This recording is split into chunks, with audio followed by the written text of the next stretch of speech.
Un clap.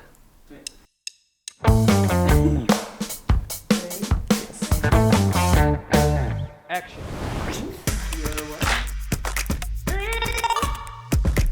Bonjour, je m'appelle Vincent et j'ai rejoint l'équipe d'eShop en mai 2023 en tant que testeur-développeur.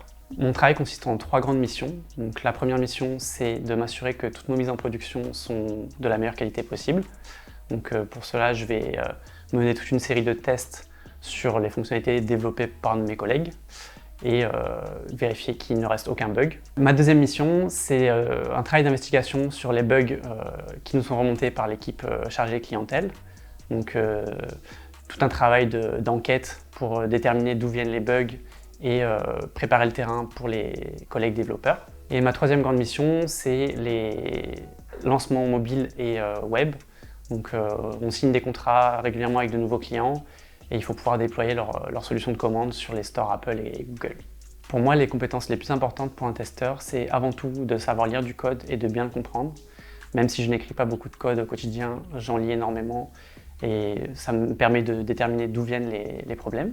Ensuite, pour moi, ce qui est important, c'est une capacité à documenter. Donc, en tant qu'interlocuteur entre l'équipe produit et l'équipe tech, c'est souvent à moi d'expliquer les fonctionnalités qu'on a développées dans des termes plus faciles. Et dernier point, une très bonne connaissance du produit, donc qui découle des 2 compétences précédentes, puisqu'il faut savoir expliquer ce qu'on fait et pour pouvoir travailler dessus. Pour moi, les qualités principales d'un bon testeur, c'est dans un premier temps d'être patient et à l'écoute.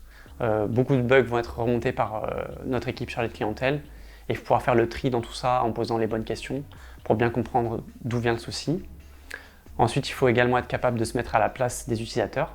Donc, dans quelles circonstances s'est produit le bug qui a été rencontré. Et troisième point, il faut être le plus méticuleux possible pour éviter de passer à côté des détails qui permettraient de comprendre le problème dans sa globalité. Alors moi, quand je suis arrivé chez d'eShop, j'étais seul testeur sur le pôle tech. Aujourd'hui, on est 3, dont 2 alternants.